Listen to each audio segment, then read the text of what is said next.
তুমি কি পাখির নাম রাখছো আব্বু? পাখির একটা নাম রাখতে হবে না? কি নাম রাখবো বলো?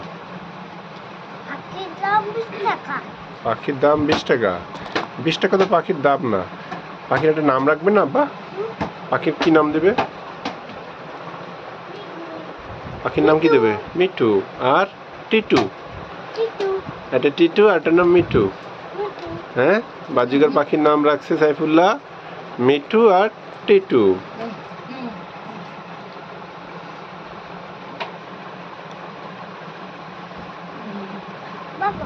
জি, কোন জায়গায়?